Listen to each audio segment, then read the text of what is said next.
Hey, what's up everyone? Welcome to another episode of Real Estate Moguls. I'm Grant Findlay-Shirras, and today we got a great guest so we can learn about smart home technology. We're here with Angel Piontek, who is a VP of Marketing at Coldwell Banker and the Elite Brokerage or franchise. Yes. Right? And whereabouts is it? We are in Virginia, so about an hour south of DC. Well, an sometimes Okay. It's 3 hours, but. So why don't you just give everyone a couple minutes on who you are and your whole story and how you got to being VP at a Coldwell Banker. All right, so I'm Angel Piontek, and I actually started as an agent in 2003. I love the idea of working with homeowners and buyers and kind of getting that dream that they have of home ownership. But I also love to be creative, so now I get to do both. I get to help people sell their home, but also have that creative outlet, I guess, with the Vice President of Marketing role that I have.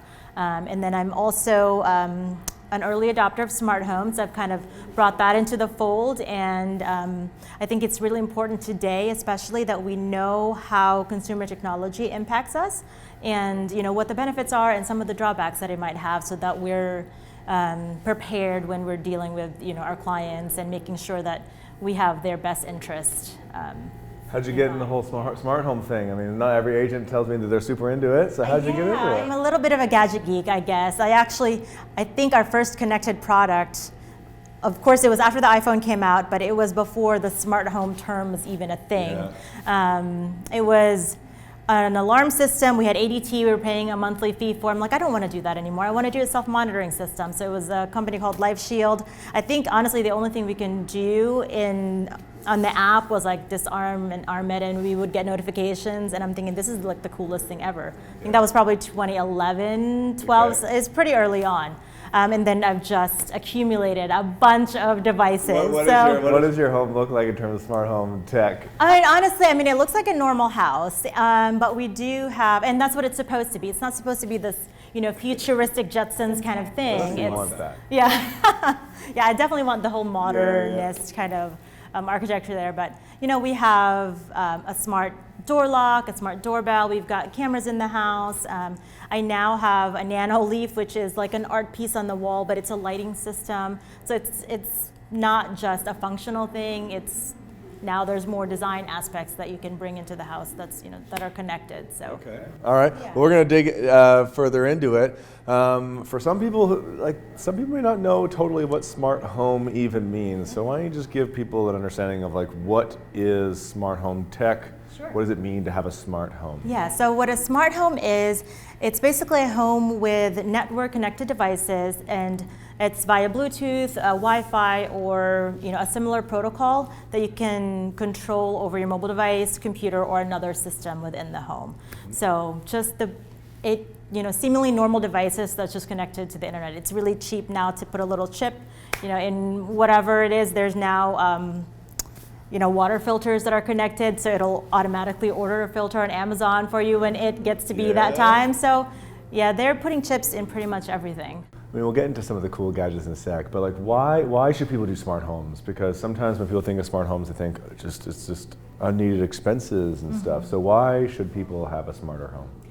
I think it just gives us a different level of control in our home and kind of that different experience, right? So it's, to me, the beauty of smart home is in the automation part. So not necessarily having a connected device that I have to pick up my phone and do something on the app, but when it kind of knows what I need. So for example, the Nest thermostat is a good example of that, where there's machine learning within the system so that it knows when I'm home, so it's going to adjust the temperature based on where I am. So I think, to me, that is what smart home is, when it can kind of predict some of our habits, I guess. And a lot of times people get smart home devices either for convenience, safety, security, peace of mind. There's different reasons for people why they invest in these devices.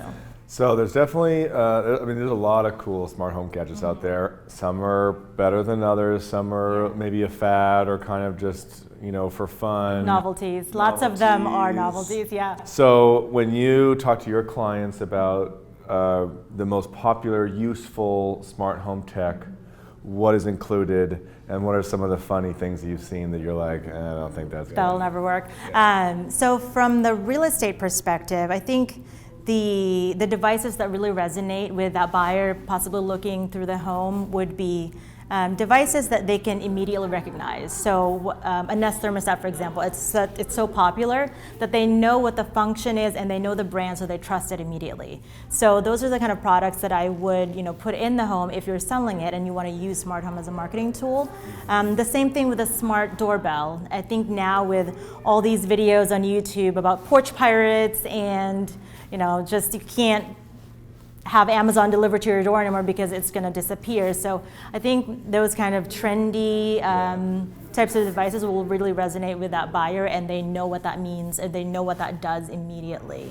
Okay, call me stupid for a sec. What is a porch pirate? Oh, okay. Porch pirate is somebody that will stalk your house. If there's a delivery at your door, if there's a box at your door, they'll just steal the package. I mean, that happens in cities a lot of times, not necessarily in neighborhoods where they have to drive around, which I have seen lots of those videos on YouTube. So you should search for that on YouTube. Interesting. Have you never heard of porch? I have never heard of porch. Are you serious? I live in a condo. I've never. Okay, maybe that's why. I don't know. Yeah, people don't. At least. Yeah, I know it happens all the time. Actually, just recently there was a NASA engineer that basically put this glitter bomb inside a package, and he had a GPS locator and a camera, so that whoever opened it, all of a sudden all this glitter came out. It's funny. You need to look that up, or I'll send it to you. Okay, that's awesome. Okay, very cool. Now, what about some of the stuff that you've seen that is not useful and kind of funny that people have come up with, thinking that oh yeah, this is a really cool smart home device? I mean, I saw the colored lights, and I'm like, how many people would want colored lights in their house? Okay, so I have colored lights in my house. Which colors do you use? I've used colored lights depending on the season. So Christmas time, we had in our family room, red and green. Okay. Some people use it for movie night, for example. Maybe you want red lights that are low. It just, you can create scenes and feelings inside the home. Come up with this is actually one I would appreciate. Those blue mood lights, for depression, because in the winter time, I mean, Canada is just really cold and dark all the time. And so there's a huge thing. My friend made this invention where you just have this lamp, and it just the blue helps, light. Helps you, wake up better and have a better mood. Have they come out with those lights for the home? Well, you can set the blue light in, within that bulb. Okay. So I usually, with the LEDs that have colors, it's 16 million different colors that you can choose from. So I suppose you could just. 16 million. Yeah. Wow. It's pretty crazy. That's paradox of choice. Yes. So give me some gadgets that you've seen that are kind of funny. Okay, so I was at the Consumer Electronics Show this past year in Vegas. I don't know if you've ever been or Haven't gone. Okay. Yeah, it's incredible. It's 188,000 people this year descended upon Vegas to go to the show. I think there's 2.9 million net square feet of space. It's a bunch of different places in Vegas where they have the show. And some of the silly stuff I saw, there was this one toothbrush that cleans your mouth in 10 seconds. I mean, the total not, I don't know anybody that would actually put it in your buy mouth that. and then it just does it all for you? Yeah, there's definitely some products there that I've not really seen in the retail market that I just wonder, why did they think this was a good idea? Some of the things that I saw were cool and interesting, but I'm not sure that people would invest in it, right? Especially when it comes to appliances, because it's so expensive to purchase, and the technology is changing so rapidly that, for example, the refrigerator. You don't want to spend $5,000 on a fridge that may be obsolete in its technology 5 years from now, when you expect something like that to last you at least 10 years. Is it going to be like a personal computer that eventually gets cheap? I think it's getting cheaper now, certainly. With the different devices like the light bulb, that's the cheapest way to get into smart home if you're interested in that. And I think the prices have gotten lower over the past couple of years. But when the big ticket items are still kind of interesting. I actually tried LG's smart mirror. So that's another thing that, I'm not really sure that people are going to invest in unless you have a high-end property that maybe you really want to wow somebody, right, with all this technology. So what it does is it scans your body and it will recommend clothing for you, and you can actually order it right through the mirror, and it integrates with some of their appliances with how to care for the the sweater that you just bought and stuff. Yeah. So yeah, that was really interesting. I mean, like, it is really cool to think about the Internet of Things. And what's cool about smart homes is it's the Internet of Things, and it incorporates AI, machine learning, like, augmented reality maybe. Like, there's all these technologies that go into it. What are some of the things that you get excited about the future that is going to happen for what we can have in our homes?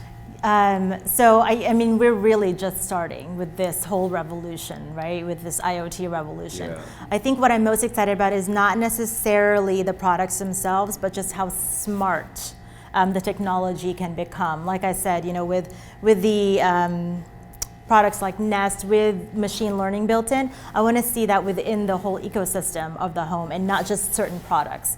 So when you have 15 or 20 devices, you don't want to open 15 or 20 apps. You want to be able to open one app and maybe control most of those devices in that, but have that intelligence within that hub or that ecosystem. Does that make sense? Yeah, so not just certain products, but Alexa or Google Home, they're really becoming the standard because they've done such a great job with getting into the home. Even if somebody's not using an Alexa for automation, maybe they're just using it for music, or your grocery list. Eventually, as they add more devices in there, they're going to use that. But so Amazon and Google have really done. They just got They got in Gateway the door. drug, yeah. So Alexa has integrated with over 20,000 devices. Google has integrated with over 10,000. Google is a little bit, later in the game, but that's a lot of devices already that we're seeing. So Now, you've used this. I mean, some agents may be thinking like, "Oh my goodness, how does she know all this stuff about smart homes and do this stuff at the brokerage and be an agent?" But you said that you've benefited a lot from understanding smart home technology. How has this knowledge benefited you in your business? And what do you say to agents who are like, I don't have the time to learn all this stuff? Yeah. You certainly don't need to learn the technology behind it, but like I said earlier, understanding this technology and how it benefits us and how it affects us is really important. It's, as far as, being a realtor and using it to kind of have that conversation with that consumer without really selling is really great. It gives you kind of an in and that top of mind awareness if you're constantly talking about it, because a lot of consumers, your buyers and sellers, are consumed by this technology, and if you're the one bringing them that really cool or awesome information about the new product coming out, it's a way to talk about their home, but not about selling, not about real estate, because you don't want to be talking to them about real estate all the time. Right? Yeah, and so just helping them realize what the benefits are when they do sell the house and get them to start thinking about that. That's a great way to just. So is it so one, you can use that as education of people before they buy and sell in your content. Have you seen it as a way to actually help a person sell their home for more money? Like, what have you seen are some of the reasons, again, like data and stuff about why it's helped your business and it's helped the homeowners, help you sell more homes? Sure. So for me personally, I haven't really seen it as far as, the appraisal value being a lot higher because there's smart home devices in there. It does create a competitive edge when you're in the market where there's a lot of similar homes. That's going to make your home stand out if you have, the smart door lock or the Nest thermostat that saves you 12 to 15% on your heating and cooling. And those are the things that you can convey to that prospective buyer. From the resale side, it's a little difficult to kind of track because there's not one standard. We can't say, oh, this is a smart home and this is what it sold for. But with new construction, I'm seeing numbers now from the National Builders Association where they are seeing the value go up with smart home devices in the home. So we're seeing a lot more builders incorporate that in their offerings now. So I think the adoption is going to increase even more because newer homes are being built with all this technology already in place. Okay. Yeah. Now let's talk about all the other stuff that you do at Coldwell Banker for your agents, and you help them with the marketing, you help them with the whole brokerage, the communication. What are some of the things you do that you think helps you guys stand out and adds value to your agents? We are really education focused, and so we have a lot of classes, not just Smart Home, but we actually have our own Smart Home class within Coldwell Banker Elite, but also Coldwell Banker as a whole has a Smart Home certification class. Mm-hmm. I think just focusing on education and really that service mind, and I think even with all of this technology, we still need to not use the technology just for the sake of using the technology. We need to be able to kind of weave that into that exceptional experience for that buyer or seller, and use that to facilitate, just like a better transaction. So that's what we're focusing on, and I think that's where we're really winning, is that the education aspect is really important because everything is changing so rapidly, not just with technology, but with all of our contracts and whatever it might be. Just having just regular classes for certain things, I think that's really important. Now, giving all that training is one way that brokerages add value to their agents, and I think a big discussion at this conference in Min is, what is the brokerage value proposition? How are they innovating? How are they adapting? Now on the corporate side, having been the agent, now on the corporate side, what are your thoughts on what brokerages are doing or should be doing to make sure they have great value in the marketplace for their agents? Sure, I think that they should be listening to the consumers and what consumers need, and using the relevant technologies like with predictive analytics, kind of using that in an effective way to know how to talk to that consumer and how to market to them and how to really kind of engage them and be able to reach them in a different, more meaningful way. So using that, all the data that we have, all this rich data on buyers and sellers and their habits, we should be using that to reach them. Yeah. And what's Coldwell Banker doing? Like when you think about Coldwell Banker as a whole, compared to Remax, compared to Keller Williams, compared to Compass, what is Coldwell Banker doing to stay in the top? Mm-hmm. I think Coldwell Banker has done a really great job with connecting again with that consumer in a more emotional level. I don't know if you've seen our Homes for Dogs campaign. So it's we've helped over 20,000 dogs get adopted every year, and all of our offices are involved in that, and we have campaigns that really kind of focus on the home itself and the feeling of home, and not just the sale part, not just the technology part. So our focus on the consumer side is kind of that emotional aspect of the process of selling home and finding your home. And as you guys progress, we have a lot of people who are tech companies or investors, and they're looking to solve the problems and challenges that brokerages are still having as they try to move forward with their mission. Mm-hmm. What are some of the challenges that you guys still face on the day-to-day that you hope that will get solved in the future? Oh my goodness, day-to-day problems with just on the agent side, like operating as a brokerage, sure, and doing the marketing, doing the communications, and being successful as a brokerage. Yeah, I think just making sure that all of the technology that we do bring into our offices is the best technology that we can, and just maybe higher adoption for all of this, because we do have this cool technology that's available now, but there's so many of them, and it's hard to determine what is the best software or platform that we should be using. What are some of the thoughts and best practices you've learned as okay, this has worked to increase adoption? Because there's a bunch of brokers watching this saying, I agree, I have a problem getting agents to adopt things. Mm-hmm. What are some of the things that you've learned over time that are working to get more agents to adopt? Training, obviously. Regular training, but also having kind of cheerleaders within the company. So maybe picking an office and having a few people that are really excited about this product and helping using them, I guess, in order to kind of push that product with the other agents, because I think, that peer-to-peer recommendation is really important. And if you can get, cheerleaders within your firm, especially if they're agents, I think that's a great kind of way to get that message across to the other agents. Are you finding training, people don't care to come to the office as much anymore? Or that's where they want the training, or do they like doing webinars? Do they like doing video online course training? I think you have to do both. So we have a lot of webinars at our firm, but we also have like in-person classes. It depends on what it is. I think you can't just do in-person classes all the time because everybody's busy and you don't always want to come to the office.